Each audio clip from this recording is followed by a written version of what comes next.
در خارج از کشور.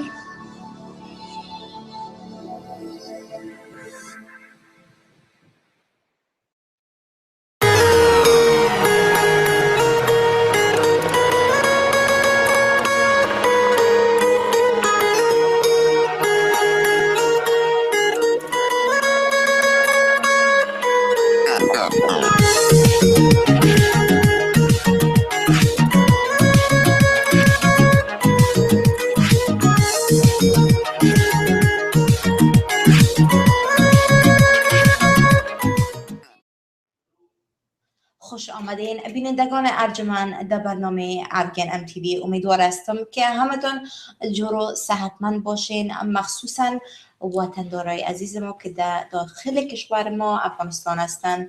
آشنایی دارین با چیرک پولوماس، همکار برنامه ما. فتا جان سلام دوستا و هموطنان عزیز، احترامات مرا هم بپذیرین. خدا کنه که جور و سر حال باشین و در مقابل تلویزیون‌های نشسته پروگرام وانا جانه که ما امروز هم دعوت پروگرامش هستم تماشا کنیم. هر هفته دعوت برنامه ما هستن و واقعا آفرینشان، چون که روز یکشنبه خودشان ساعت 11 بجه برنامه دارن. 11 بجه برنامه 10:40. بله، حتما برنامهشان تماشا کنین. برنامه بی اندازه جالب و دیدنی است و بازم برنامهشان روز یکشنبه ساعت 11 بجه.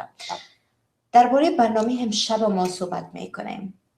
یک تغییرات بزرگ آوردیم. خب ما کوشش میکنیم که برنامه رو براتون تهیه کنیم که ازش یاد بگیریم و ما بیشتر برنامه رو مثل یک تاک شو تهیه کردیم براتون. فتا جان اگه شما میخوایم بیشتر برنامه را که ما میخوایم که شروع کنیم، وانا جان یک به اصطلاح مفکوری خوب گفتی امریکایی‌ها، کلمه انگلیسی یک ایده بسیار خوب که آفرینش به سن سالی که داره دختر رو در آمریکا متولد شده کلان شده، بسیار مفکورای عالی داره در مقابل مملکت، در مقابل تمام دنیا.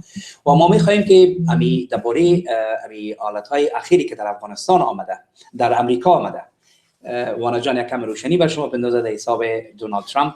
خود چون هر چی که به امریکا شود یک تغییرات به مملکت‌های دنیا میشه. بله دیگه میایه. بله.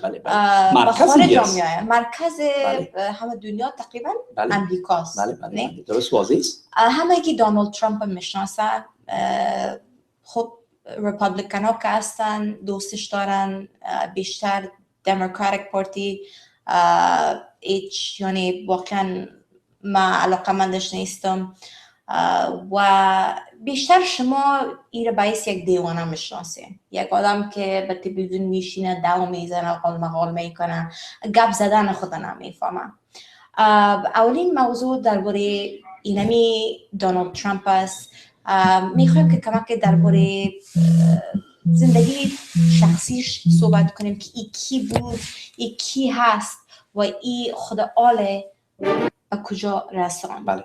دونالد ترامپ خب میفهمین بازم که یک ریپابلیکن است، به نیویورک کلان شده، 70 ساله است، بزرگترین رئیس جمهور است. خب رئیس جمهور اصلا در وایت هاوس به ماه جنوری بله انتخاب میشه. بله انتخاب شده به سلام و پرزیدنتی خود پیش میبره.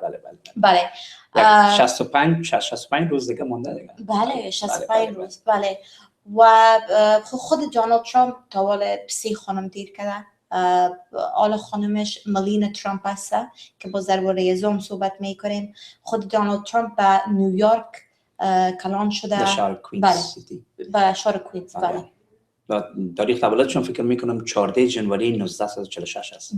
بله و همچنان 5 اولاد داره که دخترش ایوانکا ترامپ اینمی روی کمپینش است. اگر دخترش نمی بود، حقیقت براتون میگم این آدم شاید اق زنا که بر ازی رای داد و این اق زنا رو توهین کرد. زنم زیاد بر ازی رای داد. این جالب بود. روی اینمی کمپینش دخترش بود. دخترش هم دیزاینر است. اکثر لباساش و بوتا و دستکولای اینایی که شما در مغازهای آمریکا میبینین، در نورسوم و در مغازهای مشهوری که در امریکا، شهر آمریکا، در اونجا تمام دیزاین دختر ازی هست. میخواد ایوانکا ترامپ و دختر دیگه استفانی ترامپ و هم در پلیس است و سه تا بچه دیگه شام که بچه خودش امرایش همیشه می باشه و در استیج روزی که اینمی فامیل بینمی الکشن که بود یک چیز که من دیدم اینمی فامیلشان بی اندازه بسته بود، یعنی با هم یک جای پشتی یکی دیگر میکردن. گفتی امریکایا they showed a united front و این مهم بود برای امریکایا، این بسیار مهم است. مگر اصلا خود ترامپ برای مردم جالب بود که خود کاندید کرد. چرا؟ ترامپ اصلا یک ریل استیت، یک آدم است که ریل استیت کمپانی داره، هتل‌ها جور میکنه، تهیه میکنه، کاسینو، رستوران ها، هتل ها و همچنان یک اکتور بود با یک چند he's a TV personality، با یک چند برنامه تلویزیون ای اکت میکرد و ای اصلا پیش از که ریپابلیکن شد ای دموکراتیک پارتی را سپورت میکرد، برای سپورت میکرد. آله که ای خود کاندید کرد با سال 2015 خود نامینیت کرد و کاندید شد با سال 2016 کاندید شد و اقد براتون بگم ای بیشتر جنگ کرد با پیسه داد وانا جان دیگه پیسه خود داد با مصاحبه رقابتی خود ای بیشتر جنگ میکرد، توهین میکرد خانما را، مسلمانا را توهین کرد. میفهمین اقد براتون بگم قلبم واقعا شکست وقتی که من دیدم ای آدم چی گفت بعد از یک سپیچ یک آدم بود که یک آدم دیگه بود، یک مردی پاکستانی بود مسلمان، بچهش عسکری بود، بچه از این مرد و ما میخوایم که شما ببینین که ای چه قسم یعنی احساس خدا نشان میده برای مردم، برای یک انسان که میخوای رئیس جمهور شوه. حالا میریم با هم این ویدیو رو تماشا میکنیم، با ما باشیم. I'll say it right to the camera, stop it. In his first interview since winning the election, the president-elect wants everyone to just knock it off. They're harassing Latinos, Muslims. I am so saddened to hear that, and I say stop it. The 60 Minutes interview took place as protests continued all weekend outside Trump Tower and around the nation. Meanwhile, Americans are still trying to come to grips with the election. After an argument over Trump broke out on the United airplane, listen to the pilot. I understand everybody has their opinions, that's fine. If you support him, great. If you don't, I understand. And let's keep our opinions to ourselves on this particular matter at this particular time. When cooler heads prevail and we can talk and realize that we're all human beings and that we all can stick together and we can all pull for this country in our own way, then that's what we should do. If there's anybody that has a problem with this, it's that needs to vent or rant or rave, there's another flight tomorrow. You're not going to be on this one. I hope that's clear. Say so. Ladies and gentlemen, the next president of the United States. Trump's naming of GOP Chairman Reince Priebus as his White House chief of staff is drawing praise. But it's really running the operation so that the right people are getting in front of the president, giving the president the right advice at the right time. But the appointment of former Breitbart News chairman Steve Bannon as chief strategist is drawing lots of fire, with the Anti-Defamation League accusing Bannon of being hostile to core American values. Bannon is a Harvard Business School grad and once worked as a banker at Goldman Sachs. And here's a surprising tidbit. Due to one of his business deals, he's made a fortune from the TV sitcom Seinfeld.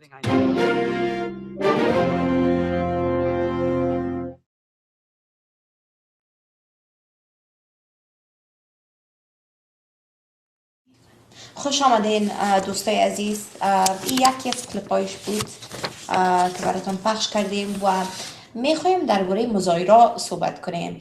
وقتی که این سپیچای خود میداد و به شورای مختلف امریکا میرفت، مثلا می بیانهای خود که میداد در هر شب که میرفت سر استیج بالا میشد گپ میزد، مظاهره بود بیرون، مظاهره بود در هر شهری که میرفت امروز هر شو به خود شهر ما لس آنجلس مظاهره است. هر جای در شهر آمریکا. به هر شهر بله. و امروز خواندم که خود دموکراتیک پارتی اینمی مردم دموکرات که با کانگرس کار میکنه اینا خودشان گفتن که ما کتازی کار نمیکنیم چون که این آدم بسیار یعنی زشت است، بسیار حرفای زشت زده و این تغییر نمیکنه. یک انسان که بر 70 سال یک فکر منفی داشته چطور تغییر کنه؟ دیگه بعضی مردم و نظریات شما را میخوایم. ما دور حتما منتظر تلفن‌هایتان هستیم هموطنان عزیز.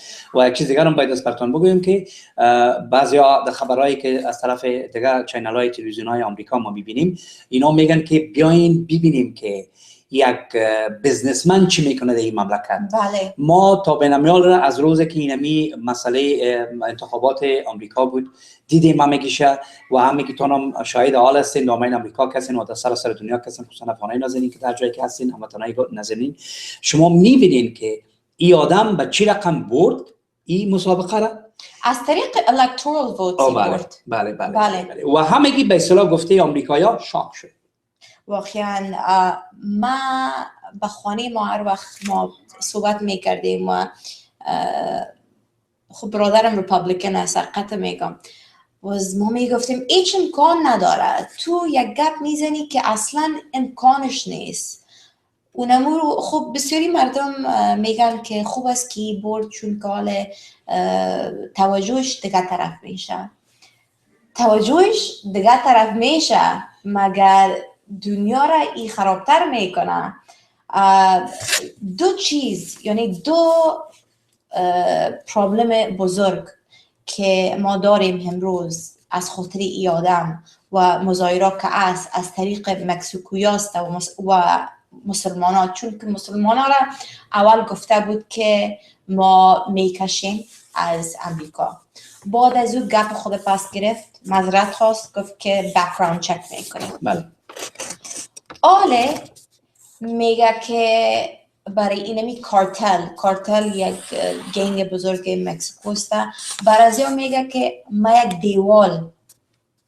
دیوال بزرگ تهیه میکنم. سرحد امریکا و مکزیکو رو بسته میکنم. مکزیکو 75 پل زیرزمینی جور کرده که مواد مخدر خود تیر کنه و خود اینمی نفرای کلان کارتل خنده میکنن، میگن ما از طریق آسمان یک چیز جور میکنیم. یعنی هیچ وقت هیچ وقت براتون بگیم که هیچ وقت حساب قاچاق، حساب اسمگلر که ما شما میگیم قاچاق دنیا را هیچ وقت خصوصا مسئله درک و درک دیلر و گپای بندن دختر نمیتونید هیچ کلی دنیا، برای اینکه خود اساکر دولت و خود اینا که در چوکی‌های کرسی‌های بلند شیشتن خودشون با اونا دست هستن، نمیتونن استاپ کنن دیگه، هیچ وقت نمیتونن. و دوم میره براتون بگم هموطنان عزیز که هر روز خبرها رو میبینین حتما و گفتم میرن که هر روز وقتی که ترامپ یک بیانیه در یک جای میته و یک ژورنالیست میره که مصاحبه میکنه، برای اون میگه که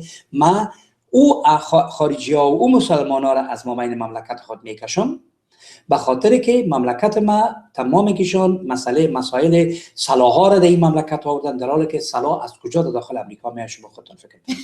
خودشان سلاح دارن اینجا، چی نیست که امریکا نداره و به تمام دنیا خودش روان میکنه و گفته که ما پول اصلا از امریکا دیگه به افغانستان روان نمیکنم.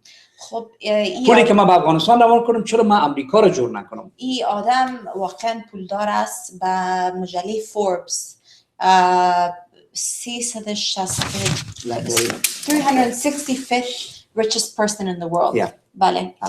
باشین یک چند تلفن بگیرین ببینیم که نظر دونم در ما چیست. بله. تلویزیون آریان افغانستان بفرمایید. صدای رادیوی شما بسیار پخش است. السلام علیکم صاحب. و علیکم السلام. خوب هستین؟ صحتتون خوب است؟ این پروگرامی که ما میشنویم ما در این شو بسیار پخش است، شنیدن میشه. آواز پخش است؟ میگن آواز پخش است. پخش است. خب اما کوشش میکنیم که شاید تلویزیونتان باشد چون که اوس ما آواز اورید هستو؟ ولی اوس زما आवाज اوري تاسو یا ساوات کتلی ما و بیخی لرم کیم کشته دی میگه به آواز بسیار پخش است میگه اوکی خب میبینیم بیننده عزیز ما در مورد صدای پخشی که شما میشنوین همراه همکارای تلویزیون حتما به تماس میشیم اونا میبینن دوباره آماده خواهد ساختیم که آوازهای تلویزیونتون شما یک دفعه شما با کجا زندگی میکنین؟ ما در کالیفرنیا شمالی شما چی فکر میکنین درباره اینمی موضوع که ما صحبت میکنیم؟ ای که دونالد ترامپ رئیس جمهور امریکا شده. فقط نام ترامپ رو میشنویم مگر موضوع رو نمیشنویم درباره اینمی صحبت میکنیم که نظریات مردم چی هست، ای آدم کی هست. ای خو باید دیگه نمیشنویم تمام پروگرام رو بشنویم. خب ما کوشش میکنیم که سر از این کار کنیم چون که یک خوب مگر وازم پروگرام رو میشنویم. سیده صاحب تاسو خود پروگرام اوري بیت از مشتر به تماس صاحب سیده سمده مقصد ما خبر در که ما خبر دیر مننه صاحب دیر مننه تشکر بسیار زیاد. خدا در فامان صاحب سلام علیکم. ما فکر میکنم که تلویزیونشان است چون که کدام کس دیگه زنگ نزده. شاید بله شاید از طریق ریسیور میبینین اون موسیم بکشین دوباره پس او رو داخل کنین. حتما تاسو به تماس مستاصر خبری کو. خب همچنان دوستای عزیز تشکر از سپانسر برنامه ما Afghan Worldwide Media بازم که برنامه ما را پروموت میکنن و سپانسر برنامه ما هستن. Once again thank you to Afghan Worldwide Media. خود زیاد صحبت کردیم میخوایم که یک ویدیوی دیگه هم براتون یک لاین میگیم بس ویدیو میذاریم. خب لاین تلفن اوکی درست است. بگیرید شما بفرمایید. تلویزیون آریان افغانستان بفرمایید. سلام علیکم. و علیکم السلام بیننده عزیز ما خوش آمدین. خوب هستون سید. تشکر زنده باشین. شما خوب هستین؟ فامیل محترم خوب است؟ برادر ما سوال کردیم که شما درباره احمدی مدرکه که کاندید امریکا بود و کامیاب شد شما چی معلومات میدین؟ بله قراره که شما میدونین که در امریکا یعنی رئیس های جمهور یک سمبول است. بله و چیزی که کنگرس امریکا فیصله کند خلاص رئیس جمهور رو که یک سمبول بیانده میشه میگه خرمو خرس پالان بدل شده. نه این گپ میفهمین این گپتان بالکل درست است. این 100%.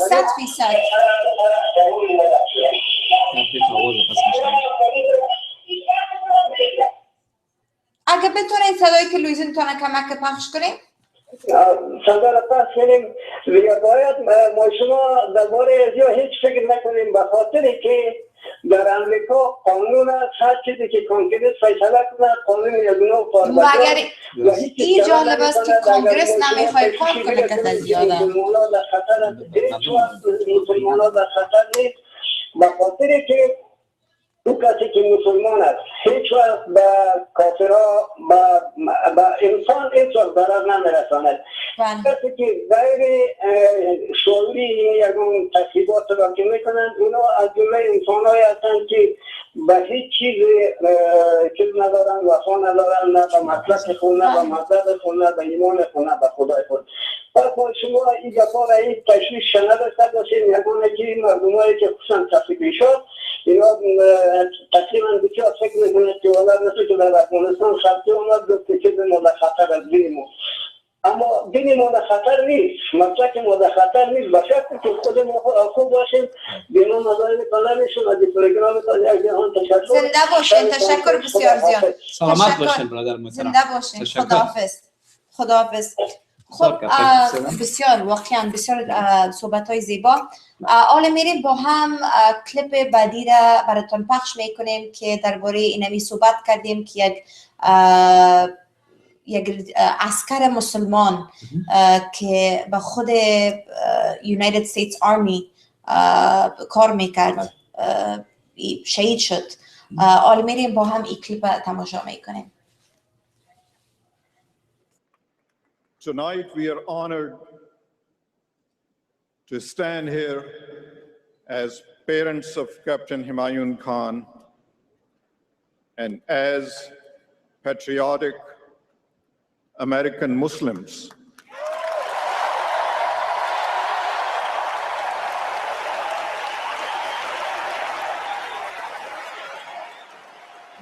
with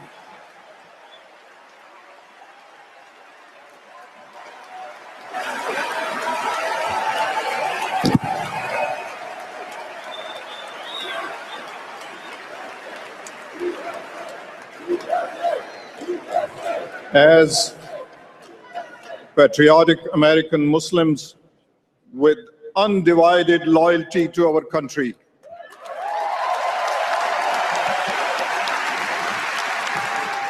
Like many immigrants, we came to this country empty-handed.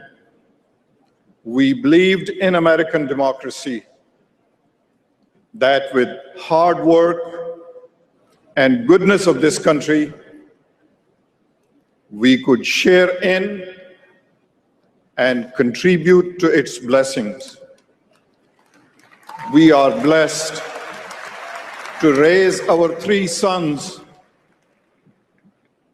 in a nation where they were free to be themselves and follow their dreams. Our son, Humayun, had dreams too of being a military lawyer, but he put those dreams aside the day he sacrificed his life to save the lives of his fellow soldiers.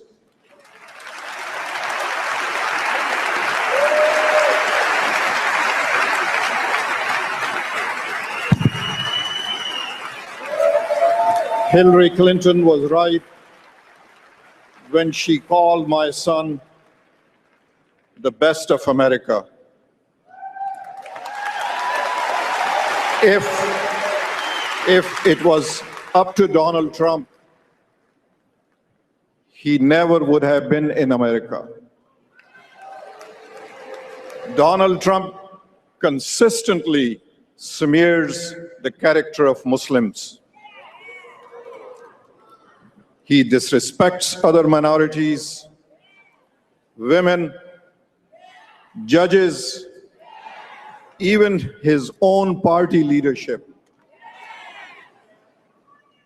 He vows to build walls and ban us from this country.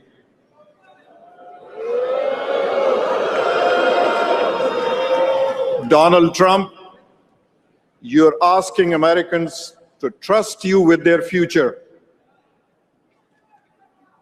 Let me ask you, have you even read the United States Constitution?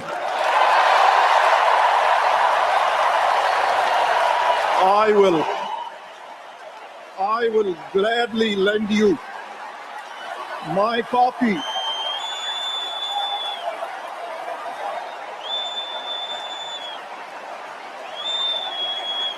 In this document, look for the words liberty and equal protection of law. Have you ever been to Arlington Cemetery? Go look at the graves of brave patriots who died defending United States of America. You will see all faiths, genders, and ethnicities. You have sacrificed nothing and no one. We cannot solve our problems by building walls, sowing division. We are stronger together. واو بسیار جالب بود. اینقدر مقبول صحبت کرد یه آدم گفت Have you read the constitution? Yes. یعنی قانون آمریکا رو تو خواندی که تو آمدی سر موضوع آمریکا گپ میزنیم. بسیار جالب بود. چون که واقعا گپایش بیجای است. بله. ای اصلا نمیتونه که یعنی وقتی که گپ میزنه بسیار زشت گپ میزنه بله. و مردم میترسه از این آدم. بله بله بله. من میخوایم درباره خانم از این گپ بزنم، چون که فرست لیدی وایت هاوس، خانم وایت هاوس بیشتر خانمای سنگین است. خانم از این ملینا ترامپ یک خانم 46 ساله است. خودش سیتیزن امریکا نبود تا سال 2006 و از یوگسلاویا هست، به یوگسلاویا تولد شده و این خودش یک مدل بود. مدل نورمال نبود. بله. و حتی یک لاسوت داره نمیاله، چون یکی از مجلای لندن درباره از این نشته کرده، یک مجله نه، حتی دیلی میل نشته کرده که این با یک کمپانی کار میکرد که کمپانی اسکورت بود که یعنی ای پول میگرفت که مثلا بیرو بره کت مردای پیسه دار و کلگی میفهمه که ای حقیقت است. همچنان ای دروغ گفته که ما دیگری دارم، یعنی ما رفتیم بچلری خود گرفتیم با آرکیتکت. ای حرفش دروغ. هر دوشان دروغگوی هستند. خدا خیلی ممنون کار پیش واقعا. و ای همچنان یک سپیچ داد که به سال 2008 تقریبا اینمی حرفا را زن اوباما، میشل اوباما، اینمی سپیچ word for word اینمی حرفایش تقریب کرده. همیشه کپی کرده. همیشه تقریب کرده. حالا میریم با هم یکی از کلیپای ملینا را تماشا میکنیم بعد از یک تلفن. تلویزیون نوریان افغانستان بفرمایید. سلام. السلام علیکم سید. و علیکم السلام. خوش آمده. تشکر. زنده باشین مانا جان. سلام بر شما و سلام بر کارتان. تشکر. زنده باشین. شما خوب هستین؟ فامیل محترم همگی خوب است؟ شکر خوب هستین. زنده باشین. آقا میسکینیار خوب هستین؟ همگی شکر خوب است. زنده باشین. تشکر. بفرمایید. سر برادر ما چیزو ده مانا جان که صدای تیویتان پخش است. همونی صدای تیویتان به پلیس است. من الان تابلت شما رو میبینم. تشکر. بله یک کسی برای ما زنگ زد گفت که بله تشکر. شما به پلیس است. تیوی شما به پلیس است کنم پروگرام د آوازی من نمیبینم. اوکی درست است. بله مانا جان بکشید. تشکر بسیار زیاد. زنده باشین. بخیر مانا جان. سوال دیگه ما درباره ترامپ است. بفرمایید.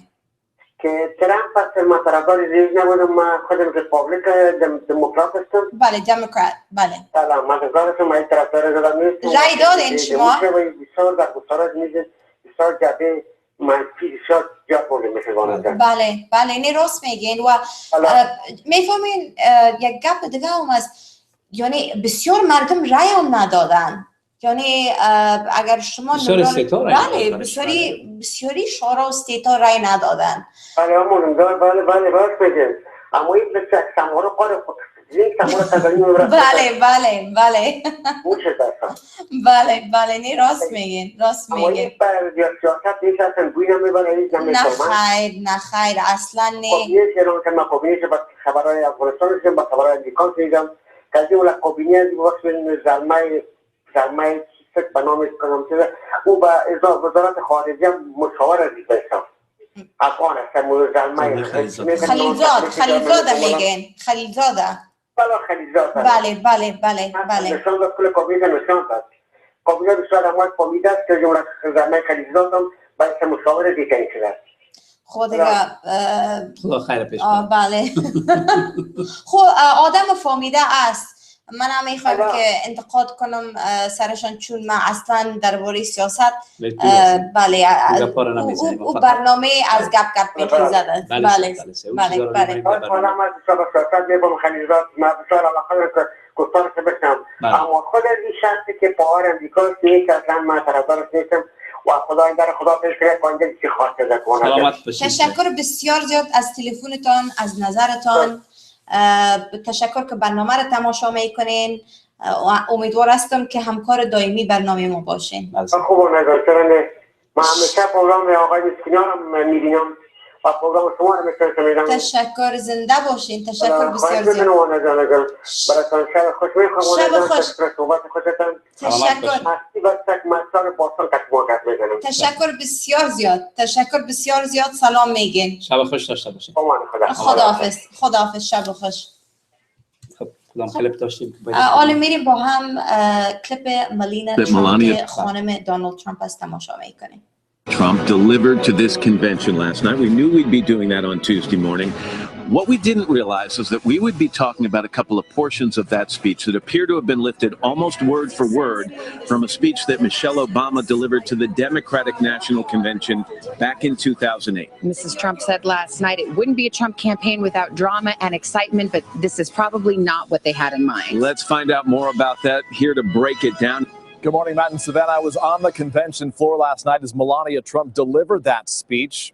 It was widely praised when she wrapped it up, but less than an hour later, the conversation quickly turned. It was first picked up on Twitter, and the focus went from being on a supermodel's poise to questions of possible plagiarism. With a dramatic entrance made for TV, the billionaire showman Donald Trump introducing his wife to the Republican faithful for her eagerly anticipated primetime speech. But the would-be first couple's splashy convention debut quickly overshadowed by questions about similarities between Melania Trump's remarks and Michelle Obama's speech at the 2008 Democratic Convention. From a young age, my parents impressed on me the values that you work hard for what you want in life, that your word is your bond, and you do what you say and keep your promise, that you treat people with respect. Brock and I were raised with so many of the same values, like you work hard for what you want in life, that your word is your bond, that you do what you say you're going to do, that you treat people with dignity and respect. Because we want our children in this nation to know that the only limit to your achievements is the strength of your dreams and your willingness to work for them. Because we want our children and all children in this nation to know that the only limit to the height of your achievements is the reach of your dreams and your willingness to work hard for them. Earlier, in an exclusive interview with Matt Lauer, Melania Trump talked about largely crafting the speech herself. I read once over it, and that's all, because I wrote it and with a little help as possible. Overnight, Donald Trump ignoring the controversy, tweeting her speech and demeanor were absolutely incredible, very proud. The campaign later releasing a statement, but ducking questions about plagiarism. Melania's team of writers took notes on her life's inspirations and in some instances included fragments that reflected her own thinking. On the floor, Donald Trump Jr. set to speak tonight, giving his stepmother a glowing review. So to be able to watch it, for me, is it's totally surreal, and we don't get that emotional that easily. It's not our thing necessarily. We could see it in your eyes. It's surreal. On opening night, a fiery lineup of speakers, with former New York City Mayor Rudy Giuliani letting loose. I am sick and tired of the defamation of Donald Trump by the media and by the Clinton campaign. Many of the speakers sharing a common target, Hillary Clinton. Yeah, that's right. Lock her up. Including an emotional appearance by the mother of an American killed in Benghazi. I blame Hillary Clinton personally for the death of my son. That's personally. The primetime event punctuating a chaotic opening day. Chair, the ayes have it. The RNC and Trump's allies steamrolling an anti-Trump uprising here. The Colorado delegation walked off the floor as supporters of the Never Trump faction wanted a roll call on convention rules, a vote they were bound to lose, but would give them an opportunity to register their dissatisfaction. They just blatantly violated their own rules, and you saw a lot of people here very upset. And overnight, President Obama's former chief speechwriter weighed in, accusing the Trump campaign of plagiarism. Jon Favreau tweeted, Sarah Hurwitz, Michelle's head speechwriter, used to be Hillary Clinton's, so the Trump campaign, he writes, plagiarized from a Hillary speechwriter. And again this morning, the campaign manager for Donald Trump is defending Melania Trump, saying there is no cribbing of. جالب است چون که خودشم دیدین که با هم سپیچ هایشون تقریبا یک چیز بود. خب کپی کرده بود دیگه میگیش از خانم اوباما میشال. خدا کنه که افای زور خود کپی کرد، خدا کنه که عمل از زور هم کپی کنه. خدا کنه واقعا که یک خانم امو به اصطلاح کلاسی و یک خانم بود که اونا خدمتایی که در طول 8 سال به زنای امریکا، خانمای امریکا، برای اولادهای امریکا کرد. اینه که تنها برای امریکایا، برای تمامی که دنیا اولادش دامن از مملکت بود. واقعا و خود ملینا ترامپ بینمی کمپین شوهر خود یعنی هیچ اصلا نبود و خودش گفت که شوهرم امریکا رو دوست داره، خودش میفهمه که چی میکنه و ما بیشتر توجه این طرف اولادم است که بچه خودشان است. خب یک تلفن جواب بده. تلویزیون آریان افغانستان بفرمایید. بله بفرمایید بیننده عزیز. بله سلام. سلام علیکم بیننده عزیز ما. شما خوب هستین؟ تشکر، زنده باشین. شما خوب هستین؟ صحتتون خوب است؟ تشکر کلاگی. I wanted to thank you guys for the opportunity to provide Afghans a forum to speak about their thoughts about. Of course, that's what we want to do. This is the main purpose of this. Yes. And as an Afghan American, I just wanted to provide some of my thoughts about the Go ahead. The candidate that just won, Donald Trump. I guess my thoughts is I don't really value the guy. I don't value his thoughts or what he stands for. I don't think he's the right man to give us change, but I do believe that American and the politics we need change at this time. And I think he's not the right person, but what's happened is because people want this kind of change, and they want change in their politics and their government and in the system, that people are angry, and this is how they're speaking up. But at the same time, because he won, right? So that kind of shows us, that shows us basically people are angry. Right.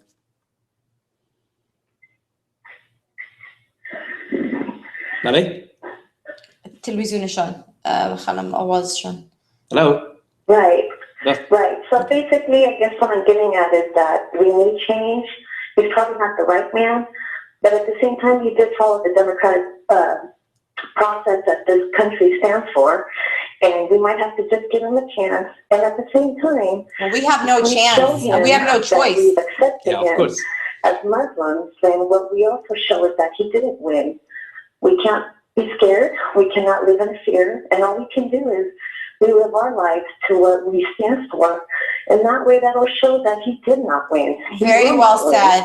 But at the same time, if Americans want change, we got to give this guy a chance. Yeah. Well, we have no choice. The other two systems of government, the branches of government work, and that there's checks and balances. So thank you for the opportunity. Thank you. Thank you so much. Thank you, sweetheart. Thank you for calling. یک جان ممنون. زنده باشید. شب خوش. خداحافظ. Let's see.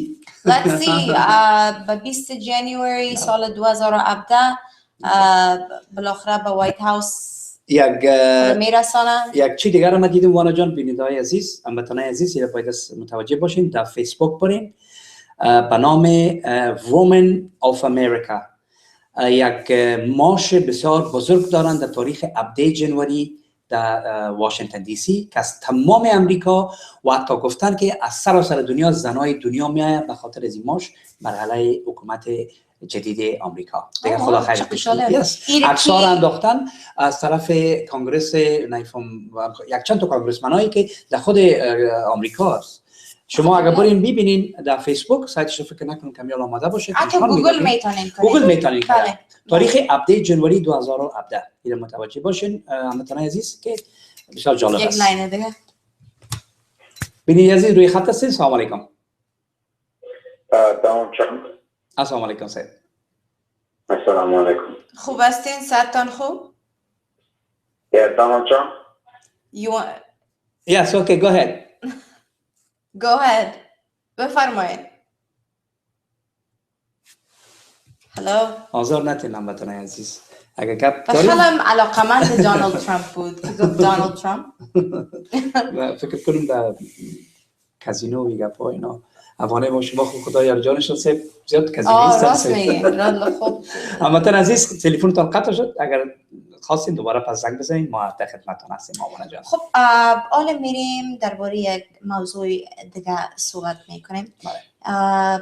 اگر بخواید که شما موضوع دیگه ما به حساب شربتگل است. اگر متوجه باشید هموطنان عزیز، شربتگل همون چشمای مقبول شربتگل که در بسیار مشهور بود در سراسر دنیا و عکسش مشهورترین عکس نشنال جیوگرافیک. بله سه. تنها در افغانستان نه، تنها در آمریکا نه که در سراسر دنیا که تا امروز در هر دفتر مهم و در هر به اصطلاح جایی که شما برین ببینین عکس از او در اونجا هست و در موزیم‌های دنیا عکس از او ماندگی است که ما بسیار جگرخون شدیم چند روز پیش که ما خبر شنیدیم دو هفته پیش خبر شنیدیم که در دامن پاکستان لطکوب کردن و این بندی کردن. بله بندی کردن چون که گفتن که این آیدی کارت ساختگی داره و در حالی که همه شایعات بود، دروغ بله بود، می‌خواستن که با پاسپورت افغانی رفته بود، سفر کرده بود و این بندی کردن. دولت افغانستان بود که معامله کردن و این از بندی خانه کشیدن آوردن به خود افغانستان. حالا میریم با هم یک کلیپ تماشا میکنیم، بازدگان درباره از این موضوع صحبت میکنیم. This is the green-eyed girl who became an icon of Afghan refugees made homeless during the war more than 30 years ago. Sharbat Gullah's plight has again made headlines. She was arrested last week, accused of using fake identity papers in Pakistan. The photographer who took the now famous picture in the 80s searched for her years later. She's a widow. She was an orphan. She's had a very difficult life. And at this point, she's lived in Pakistan for most of her adult life. At this point, to treat her in this way is really unconscionable. Sharbat Gullah's court case comes as Pakistan is sending Afghan refugees home. The rate of deportations has increased since the government found Afghan links to a number of attacks. Even after the return of more than 300,000 Afghans this year, more than 1.4 million still remain in Pakistan. A few months ago, this area was a hive of activity, bustling with Afghans in Pakistan. The government has raised dozens of shanty towns like this one. But sending back Afghans has also highlighted how easy it is to get fake identity documents. If they have the papers, they are Pakistani citizens. The government says it is keen to find those involved in selling fake documents and is pursuing Sharbat's case in the hope of identifying and punishing corrupt officials. The Afghan embassy in Pakistan says it's providing assistance to Sharbat, but she's one in thousands who is lucky to get attention. For many refugees, Pakistan is the home they've known for more than 30 years, and going back to Afghanistan would be a journey into the unknown. Sama bin Javed, Al Jazeera, Islamabad. خود دوستای عزیز، این یک موضوع بسیار یعنی آدم داغ روز بله واقعا احساساتی آدم میشه. چون که این یک خانم است، این یک خانم بدبخت بود، این پول نداشت، این آمد به پاکستان زندگی بر خود جور کرده بود و زندگیش برباد کردن، این افغانستان روان کردن و بازم دولت افغانستان یک رول بزرگ داشت. بله رول بزرگ داشت. بله چون که میگفتن که این 14 سال به بندی خانه به زندان ایره مندازن. 14 سال و 3 تا طفلش در سرک میماند. بزرگترین مشکلات امروز 1 میلیون افغان از پاکستان پس روان میکنن به افغانستان. اینا بزنس ها دارن، خانه ها دارن، اولادا دارن. 1 میلیون نفر پاکستانی کار میکنن. شما چی فکر میکنین درباره ازی؟ و کسایی که در داخل افغانستان هستن، او بیوزنایی که در افغانستان هستن، و شهدا و خال فامیل هاشون که در افغانستان هست، به جنگ های به اصطلاح پول، به جنگ هایی که با پیسه جنگ شده و با ما انفجار شده و سوساید با ما شده در افغانستان، شما فکر میکنید اونا خانه دارن در کابل، در شهرهای افغانستان؟ یکیش خانه نداره. یک خانم یک چند روز پیش دامین فیسبوک من دیدم که انداخته بودن، گفته بودن که اشرف غنی احمدزی برای شربتگل کلید خانه را میده و من یک زن بیوستم که شوهر من سرباز بود در مابین افغانستان، این کشته میشه در مابین جنگ به رحله دفاع از وطن میکنه، اما برای من کلید خانه نمیده، من در خانه کرایی زندگی میکنم. من برای خواهر خود میگم آفرین به غیرتت، آفرین به مشاهمتت که تو آمدی در مقابل میلیون ها نفر توی گپ زدی. اما خوارک گلم اگه صدای من میشنوی، وانا جانم شیشته برات یک نصیحت میکنم از حساب یک هموطنت، یک برادرت، فقط توکلت به خدا کو امیال شکر استی چهار اولاد در پولیس است اما او به دست 4 تا اجنبی افتیده بود آمد پاکستان خودم چی کارهای دیگه در قضا بدبخت میکرد شکر کو آمد پس در وطن خود آمد و به او افتخار بکنیم که یک زن افغان ما شما به دنیای قدر مشهور میشه به خاطر یک قطعه عکس خود کو بیچاره از خودش خبرم نداره و 1 روپیه هم تا بالا نگرفته پولهاش دیگه کس گرفته این خانم مهربان خانم خوب است که حتی اینمی آدم که عکسش گرفته بود این آدم حتی کوشش کرد که رو کمک کنه که از زندانی رو بکشن ایوازه که ما زنا خانما کوشش کنیم که حرفای مثبت بزنیم و یعنی یکی دیگر ناراحت نسازیم ما حرفای منفی میزنیم میگیم که ما این رو بفهمید به نظر من این نظریات خودم است کل مملکت ها رو که من میبینم کل دولت ها رو که من میبینم کلشان بی منطق هستن خلاص وانا جان یک کمک احساسات شد و هر صورت همتون عزیز حرف ها زیاد داریم گپ ها زیاد داریم منتظر تلفن شما هم هستیم امروز فقط پروگرام ما سر از این موضوعات ترامپ و سر از این موضوعات دیگه بود که تا بالا امرایتان گپ زدیم دیگه گپ ها هم داریم باز برش گپ میزنیم و درباره از این 1 میلیون افغان که پس دیپورت میشه به افغانستان حالا میریم یک ویدیو رو با هم براتون از طریق بخلم CNN یا الجزیره است که یک کلیپ درباره‌اش تهیه کردن این شما و این کلیپ جالب با ما باشه They're returning home in droves even if they don't know what home would hold for them. I've returned after a long time. I was born in Pakistan. I don't have a home here. I'm living with someone else. I left because the situation in Pakistan had become very difficult. One has to protect one's honor. Neighboring countries, particularly Pakistan, hosted several million Afghan refugees for 4 decades, but has been pushing them to return home for the last 2 years. Afghans living in Pakistan have reported increased police harassment, forcing them to leave. This is the busiest border crossing between Afghanistan and Pakistan, and this year it has been even busier than usual.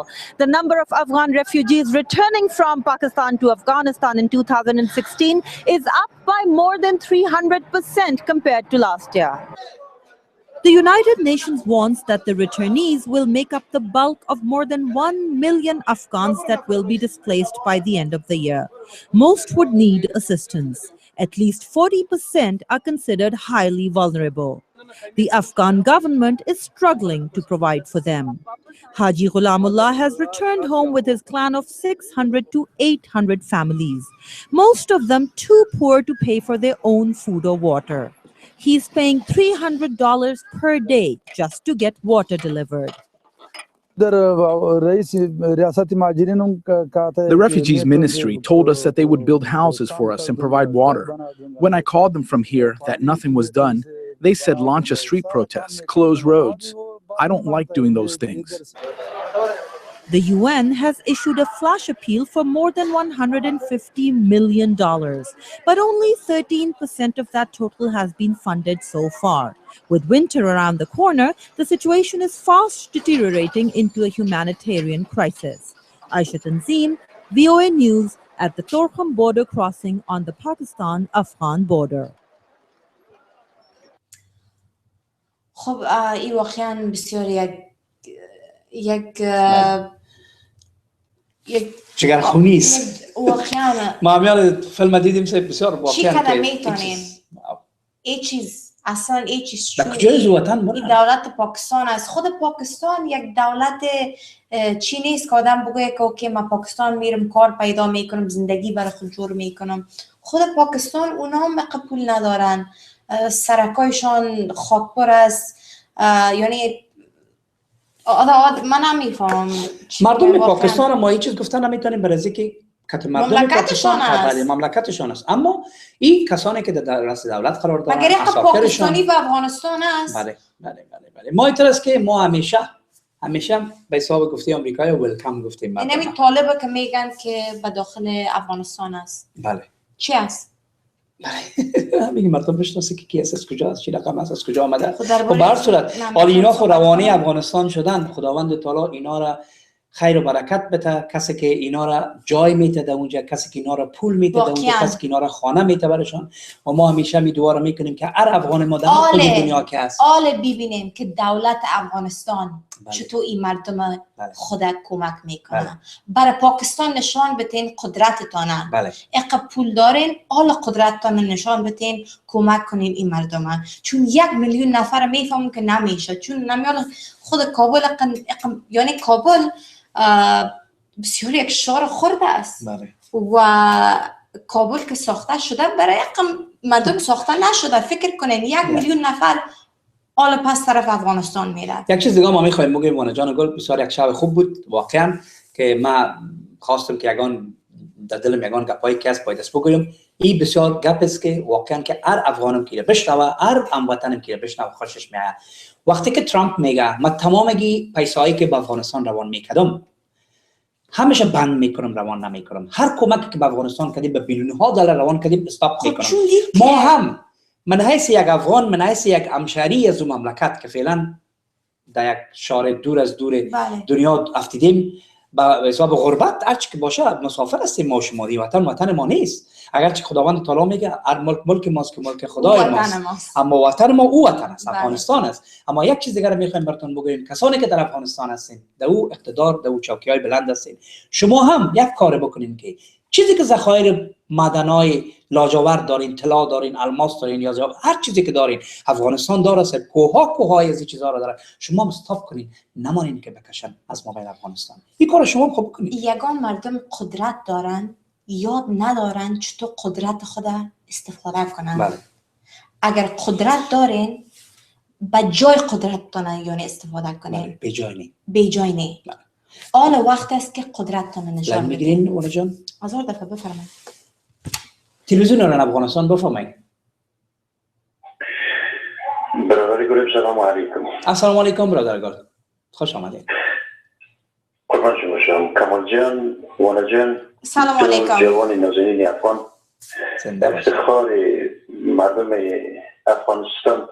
تشکر، زنده باشین. جوانای نازنین افغان که الهام خوشی، الهام سلامتی و الهام درد و رنج مردم افغان بیچاره را از هر گوشه دنیا که شما میشنوین به سایر افغانان در خارج و داخل افغانستان میرسانیم. کمال افتخار است به شما. تشکر بسیار زیاد. زنده باشین. تشکر بسیار زیاد. تشکر از مهربانیتان. مملکت ماست. ما شایعات زیاد کنار میگذارم و مقام و عرض بلنده برای وانا جان نازنین تقدیم میکنم. از کلماتی که انتخاب میکنید، از پروگرامایی که انتخاب میکنید، از موضوعاتی که انتخاب میکنید. تشکر از مهربانیتان. ماشاءالله دیده میشه که شما جوانان میتونید که تغییرات را به سطح افکاری خدا کنه. یعنی من خودم شخصا یک انسان هستم که واقعا میخوایم یک تغییرات بیارم و خب به تنهایی نمیشه، باید با هم همگی دست به دست شویم و یک کار کنیم. من فقط 2 دقیقه وقتتان میگرفتم. هزار دفعه بفرمایید. بفرمایید. هزار دفعه. کمال جان نازنین و وانا جان نازنین بفرمایید. اولی عرض میکردم که وقتی مردم افغانستان در دار و مار جنگ های در مقابل قوای اشغالگر روسیه در افغانستان بودن، اینا جای نداشتن به جز اینکه یا طرف غرب افغانستان که ایران بود برن و یا طرف شرق پاکستان بود برن. هر دو مملکت برای افغانستان و برای افغانها دعوتنامه ارائه نکرده بودن.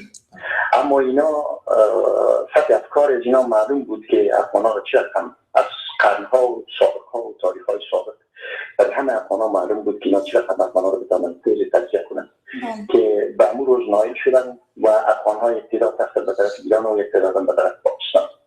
افغانایی که بعد پاکستان رفتن من جمله افغانه و سیگانه و اینا همه از اینا میفهمن، همه افغانها میفهمن که اینا در پاکستان زندگی کردن، از آقای رفانی گرفته تا مسعود و تا برادرایشون تا سیاف و تا نمیدانم آقای عزت و گیلانی و گلبدین و همه از اینا در پاکستان زندگی کردن، نمیدونم آروسی کردن، اولادایشون آروسی کرد، دامادایشون شد اولاد توالد کردن، دخترانشون بچه‌هاشون همینجا ساید زن و ساید نواسه ها شدن. این کل مردم افغانستان و پاکستان دنیا میفهمن. وارد اینا تا وقتی که اینا در مابین کابل بودن اینا خلقی و پرچمی و روس بانه میکرد و پاکستان خوب میگفتن، ایران خوب میگفتن. حالا که نمیشه شکمایشان سیر شد، ساید موترها شدن، ساید خانه ها شدن، ساید زمین ها شدن، ساید زن ها شدن، ساید نواسه ها شدن، ساید خانه در داخل افغانستان و در مابین تاجیکستان و دبی و انگلستان و اروپا و کانادا و اینا شدن. حالا اینا میخواین که پاکستان بگه. ایران فراموش کردن. ایران هم دشمن افغانستان است. ایران هم بله خواهی را کل ما میفهمیم. راست میگه. ایران خود 100%. جوانای اهل سنت هست. مردمی که اهل تسنن هستن اینا را میگیرن به زندانها با اینا را حکم اعدام میشونن میده. آقای عبدالله خبر نداره از دیگه. آقای محقق خبر نداره از دیگه. آقای خلیلی خبر نداره از دیگه. آقای اشرف غنی خبر نداره از دیگه. خبر دارن. به مثل خانمی که نازنین یک مامان این خانم شبکل کار مردم افغانستان به مثل از اینا مانجان نازنین به مثل از اینا به صدها و هزارها خانم ها و دخترهای افغان دیگه در شهرهای پاکستان، در شهرهای ایران، در تاجیکستان، در مابین دبی. یک گپ براتون بزنم ببخشین یک نمونهش بود برادر محترم. این گپ خوبانین به خود بندیخانه کابل خانماست که اینمی کیسشان واز نشده افتادن به زندان و بندیخانه.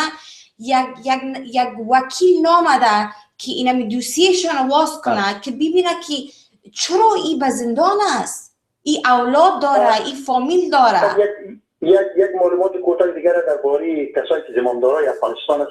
شاید کوتاه بهتون میگم. اما کسایی که در مابین کابل، در مابین شهرهای افغانستان، ولسوالی‌ها و ولایات افغانستان بچه افغان، مرد افغان به خاطر ریشه داشتن، به خاطر به مکتب رفتن، به خاطر به دولت کار کردن سابقه گویا خلق و پرچم یا کمونیست بودن، به خاطر از اون میکشت، لفت میکرد، به خاطر اینکه به حزب جمعیت و حزب اسلامی و به حزب سیاف اینا نمیامد، اینا را لفت میکردن. در مابین پاکستان اگر شما پتلون و پیرن میپوشید اینا را لفت میکردن، کلیش نمیداشت لفت میکردن.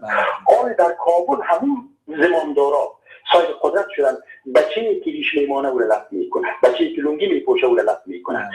به خانم‌هایی که در مابین افغانستان در وقت خلق و پرچم اینا مکتب میرفتن، کورس بیسوادی میرفتن، معلم بودن، تدریس میکردن، به شعبات کار میکردن، اینا را نام‌های بسیار بسیار بسیار مزرانی برای خانم‌ها انتخاب میکردن، برای فامیل‌ها شرم میدانستن، فامیلاشون کار میکرد. فی‌الحال خود یعنی جهادی‌ها در مابین کابل زمامداری میکنن، خانم‌ها، دخترها، نوازه‌هایشان در دبی، در اروپا، در امریکا، در کاناداها با اونمون سروازی که آمریکایی و کانادایی و اروپایی میگرده با اون سروازی میگرده. جای تجارت است برای اینا. یا خلاصه میگم خانم را کمال جان بیشتر یاد کردن که خانم یک ویدیو پر کرده و گفته اون خانم کمال جان برادر بزرگوار روی وارک من بوسه میکنم صرف قدر معلومات براتون میگم که خانم آرزو نام داره. بله. و آرزو نوبهار نام داره. با فیسبوک که صحبت کردم. ولایت قندوز افغانستان. بله بله. این خانم مدت 9 سال یا 10 سال میشه که در شهر لندن هندوستان مهاجر شده. بله. و این خانم از شورش پلیس نبوده. بله. این خانم گفت چیزی که گفت در پروگرام گفته بود. افغانستان است که قصای سندریلا از خود جور کرد. در مابین لندن از شورشان از شور خود جدا شده، شخصی خودشان است، اما کثیر که آوردن یک انسان که آمد در صحن پابلیک، در صحن عام که آمد خودن زیر سوال عام میاره. خانم اولادش در لندن است، در سیستم لندن است، از پول لندن، از پول سوشال لندن معاش میگیره. خانم بهترین زندگی داره. گپ فهمیدیم دیگه. فهمیدیم گپ کجاست. یک جان تشکر برادر. تشکر بسیار زنده باشید. تشکر از تلفنتان. نامختار لاینای ما پر بود. تشکر از برادر محترم ما. یک جان ممنون. زنده باشین. از حرفای جالب و واقعا پر محتوایتان که شما گفتین و با تمام هموطنانتان در جریان گذاشتید. یک جان ممنون از شما. ما واقعا یک چند خبر دیگه من چقدر جگرخون بودم در چند روز از بله واقعا حال خوب حقیقت براتون گفتن. و آفرین میگن که از این خانم که جرأت داشت که ویدیو رو بسازه، چون که ما افغانا نام خدا یکی دیگر یعنی اگر نشناسیم شاید کاکای مو رو بشناسه یا بابا کلان رو بشناسه، کل ما یکی دیگر رو میشناسیم. و این خانم که کار کرده خب اونه قصیش به تلویزیون برآمد. یک لاین دیگر بگیریم سه. تلویزیون آریان افغانستان بفرمایید. السلام علیکم. بله به خدمتتان هستیم بیننده عزیز. قطع کردن. خب هر صورت وقت برنامه ما تمام شده. وقت برنامه تمام شده. همکارای برنامه اشاره میکنه که برای دیگه. بله واقعا هموطنان عزیز امروز دیگه پروگرام وانا جان دیگه پروگرامی بود که ما وضعیت کمک و یک خود شور دادیم که بیا از در سیاست هم بکنیم. یاد داریم یا نداریم؟ خود چون که کل برنامه موسیقی است و جوانا باید یاد بگیرن از اینا. چرا برنامه تلویزیون‌های چنل‌های افغانی رو تماشا نمی‌کنن؟ میگن که کلش موسیقی است، چی یاد بگیریم از این؟ چون هر برنامه یعنی رقابت نیست. آدم حقیقت بگوید. ما باید رقابت مثبت بسازیم به بین برنامه، به بین تلویزیون‌ها و شما یک برنامه را که تماشا میکنین باید یک چیزی یاد بگیرین از اون برنامه. ما گفته بودیم براتون که ما برنامه ها را خوبتر بله براتون گفتیم. چند بار براتون گفتیم و واقعا شما بینندای عزیز هستین که برنامه ما را رنگین‌تر میسازین و تشکر از همکاریتان. به هر جای دنیا که باشین جور و صحتمند باشین. هفته خوش و آرام براتون سپری میکنیم. یک شعر که بر ما روان کردن بخوانیم. هموطنان عزیز میگن که افسوس ز دست فلک بی بصری، افسوس ز دست فلک بی بصری که از مردم دیرینه نمانده اثری. هر جا که سری بود و فرو رفته به خاک، هر جا که سری بود و فرو رفته به خاک، هر جا که خری بود و در آورده سری. حالا ما شما چی گله کنیم از اون مملکت که اتو یک زمامدارا داره، اتو یک رئیس جمهور داره، اتو یک سرایزم داریم، اتو یک وزرا داریم. ما افتخار کنیم که افغان نازنین در مملکت داریم که مردم بدبخت بیچاره ماست. خداوند تعالی پشت و پناهتان باشه. شبها و روزهای خوش داشته باشین. فراموش نکنین روز یکشنبه ساعت 10:40 برنامه سرودها و سخنها. وانا جان یک جان تشکر. خواهش میکنم. خداحافظ.